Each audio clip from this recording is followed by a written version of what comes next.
আজকে এই ২৬শে জানুয়ারি উপলক্ষে আমি আপনাদের সকলকে গণতন্ত্রের শুভেচ্ছা জানাই এবং আপনারা সুস্থ থাকুন, ভালো থাকুন। আমি ডক্টর অসীম কুমার দে পিয়ারলেস হসপিটাল থেকে এসেছিলাম। একটা অন্য কাজে আমি আমাদের আগরতলাতে এসেছিলাম। আগরতলা আমার অনেক রিলেটিভ থাকেন, তা সত্ত্বেও আমার খুব ইচ্ছে ছিল যে বনমালীপুর বয়েজ ক্লাবে আমি পদার্পণ করব। আমার সেই সুযোগ করে দেওয়ার জন্য মিস্টার শান্তনু ভট্টাচার্য এবং আপনাদের প্রত্যেককে আমার তরফ থেকে হৃদয় ভরা, আবেগ ভরা সম্মান এবং প্রণাম। আমি চাই যে আগামী দিনগুলোতে যাতে আমি এখানে একটা সার্ভিস হিসাবে দিতে পারি, যেটা সবাই বলে যে একটা ডাক্তার হিসাবে সমাজের প্রতি প্রত্যেকের একটা দায়বদ্ধতা আছে। আমি সেই দায়বদ্ধভাবে আমি এখানে সেই অঙ্গীকার নিয়ে সেই কাজ করার জন্য আমি এগিয়ে এসেছি। আমি চাই আপনারা সবাই মিলে এটাকে যাতে আরও সুষ্ঠুভাবে চালাতে পারি এবং যারা নাকি needy person of the society, অনেক সময় অনেক ইমার্জেন্সি আমরা ফেস করি, আমরা ভালো কনসালটেশন পাই না। আমি কার্ডিওথোরাসিক সার্জন হতে পারি, কিন্তু এছাড়াও ভাস্কুলার এবং লাংয়ের পার্টটা আমরা দেখি। কারণ এখন দেখা যায় যে প্রতিনিয়ত মানুষ বিভিন্ন রকম স্ট্রেসে আমরা ভুগছি। কেউ হয়তো সামাজিক স্ট্রেস, কেউ অর্থনৈতিক স্ট্রেস, কেউ শারীরিক স্ট্রেস, কেউ পারিবারিক স্ট্রেস, কেউ রাজনৈতিক স্ট্রেস। সেই স্ট্রেসটাকে দূর করা এবং তাকে সাম্যতা বজায় রাখা, ন্যাচারাল ওয়েতে মানুষকে যতটুকু পারা যায় সুস্থ রাখা, সেটাই কিন্তু আমাদের ডাক্তারদের প্রত্যেকেরই কর্তব্য। এবং আমরা চাই প্রত্যেকে যাতে সুস্থ থাকে, সেই জন্য যাতে লাইফস্টাইল মডিফিকেশন করা, যাতে তার সেই স্ট্রেসটাকে কমানোর জন্য বিভিন্ন উপযোগী করে দেওয়া, যে কিভাবে হাঁটলে পরে, কিভাবে চলাফেরা করলে পরে, কিভাবে আমরা খাদ্যাতি গ্রহণ করলে পরে আমরা স্ট্রেস মুক্ত সমাজ একটা গড়ে তুলতে পারি, সেই দিকে আমরা এগিয়ে যাওয়ার জন্য সকলকে আমাদের অঙ্গীকার হতে হবে এবং সকলকে আমাদের সেইভাবে বেঁধে চলতে হবে। সেই জন্য আমরা নর্মালভাবে সবাইকে একটাই উপদেশ দিয়ে থাকি কিংবা একটাই অ্যাডভাইস দিয়ে থাকি যে আপনারা স্ট্রেস ফ্রি হওয়ার জন্য নিজেকে খুব শক্তভাবে সকাল থেকে রাত্র পর্যন্ত চেষ্টা করে, যেমন অনিয়মিত খাওয়া, অনিয়মিত ধূমপান করা, অনিয়মিত পান খাওয়া, অনিয়মিত অ্যালকোহল খাওয়া, এগুলোর থেকে বিরত থাকবেন। আমরা যা খাই, যেটা আমরা খাই, যেমন আমরা যে খাদ্যাতে সেটাও যেন অতিরিক্ত মাত্রায় আমরা না খাই না।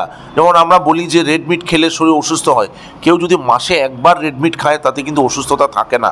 এটা কিন্তু ঠিক সায়েন্টিফিক ওয়েতে হলো না কথাটা, যে আমরা মাসে একদিন খাই, আমার রেড মিট একদিন খেলে পরে কোনো অসুস্থ হয় না। কিন্তু তাকে সেটা ভেবে চলতে লাগবে যে আমরা যে খাদ্যাতি খাচ্ছি তার মধ্যে যে উপাদানগুলো আছে, মশলা যেগুলো আছে, তেল যা আছে, লবণ যা আছে, সেটা ভাজা কতটুকু হলো, বয়েল কতটুকু হলো, প্রত্যেকের দিকে আমাদের ধ্যান দেওয়া দরকার সুস্থ সবল রাখার জন্য। তার সঙ্গে সঙ্গে আমাদের শরীরে কতগুলো উপাদান আছে যেটা আমাদের মেনটেন করা দরকার। যেমন আমরা প্রেশারটাকে নর্মালাইজ করা দরকার। যদি কারো স্বাভাবিকভাবে ফ্যামিলি হিস্ট্রি থাকে পজিটিভ, যে হার্টের ডিজিজ আছে, ভাই কিংবা দাদা কিংবা মা হার্টের ডিজিজ আছে, হৃদরোগ সংক্রান্ত কোনো অসুস্থতা উনি অনুভব করছেন, ওদেরকে সময় মতো পরীক্ষা করা এবং তার যা যা দরকার ডাক্তারের পরামর্শ মেনে চলা, সেটা খুবই উপযোগী। নাম্বার 2 হচ্ছে আমাদের শরীরে যেটা আমরা বলি যে শর্করার মাপদণ্ড, যেটা বলি ডায়াবেটিসের মাপদণ্ড খুব খুব খুব মেপে চলা দরকার। রেগুলার বেসিসে কেউ যদি ডায়াবেটিসের মাত্রাটাকে নর্মালাইজ রাখে, 130 থেকে 140 রাখে, ফাস্টিং এবং র্যান্ডম ব্লাড সুগার, যদি আমরা ফাস্টিং 110 এবং র্যান্ডম ব্লাড সুগার 140-এর মধ্যে আমরা রাখার চেষ্টা করি, সেটা খাদ্যাদির মাধ্যমে কন্ট্রোলে রাখি, তাহলে আমরা দেখা যায় শতকরা 50 থেকে 60% অসুখকে আমরা নিয়ন্ত্রণে আনতে পারি। সেইভাবেই হাইপারটেনশন এবং এই দুটোকে যদি আমরা একসঙ্গে যোগ করে যদি আমরা মেনটেন করতে পারি, বিভিন্ন লাইফস্টাইল মডিফিকেশন করে, খাদ্যাদির মাধ্যমে নিয়মিত ওয়াকিং করে, আমরা নর্মালি ডাক্তাররা বলে থাকি যে একটা মানুষ যদি সমস্ত দিনে স্ট্রেসফুল এক্সারসাইজ না করে যদি ওয়াকিং করেন, উনি ওয়াকিং বলতে আমরা বুঝি যে 45 মিনিট ভালো মতো যদি উনি হাঁটতে পারেন একটা মুক্ত জায়গায়, মুক্তাঙ্গনে, যেখানে নাকি কোনো ধুলবালি থাকবে না, এবং উনি ডিপ ব্রিদিং এক্সারসাইজ করেন, লাংয়ের জন্য যেমন উপকারী, শরীর প্রচুর পরিমাণ অক্সিজেন পাবে, এতে আমাদের রক্তকণিকা এবং শ্বেতকণিকাগুলোকে আরও বেশি স্ট্রঙ্গার ওয়েতে আমরা প্রোটেকশন করতে পারি এবং এইভাবেই আমরা নিজেকে ন্যাচারাল ওয়েতে অনেকটা প্রোটেকশন করে এগিয়ে যেতে পারি। আর বয়স বাড়ার সঙ্গে সঙ্গে আমাদের আরও একটা জিনিস ধ্যান দেওয়া দরকার, খাদ্যাদির উপর। কী পরিমাণ খাদ্যাদি আমরা খাবো সেটা আমরা সবসময় নিজেরাই রেগুলেট করা দরকার, যে আমার রাত্রিতে ভাত খাওয়া দরকার না রাত্রিতে রুটি। অনেকে মনে করে যে রুটি খেলে পরে নাকি কার্বোহাইড্রেট অনেক শরীরে কম, কিন্তু এটা ঠিক নয়। রুটিটাও মেপে খেতে লাগবে। সে 2টো রুটি খেলে তার কতটুকু ক্যালোরি দরকার বডিতে, সেটা ডাক্তারের পরামর্শ নিয়ে কেউ যদি এগিয়ে যায় কিংবা খাদ্যাদি গ্রহণ করে, সেটা শরীরের জন্য খুবই উপকারী। এটুকু বলেই আমি আমার বক্তব্য রাখছি। সবাই সুস্থ থাকুন, ভালো থাকুন, আগামী দিনগুলোতে আরও ভালো থাকবেন, এই কামনা করে আমি আমার বক্তব্য রাখছি। ধন্যবাদ।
পেশেন্টের হবে,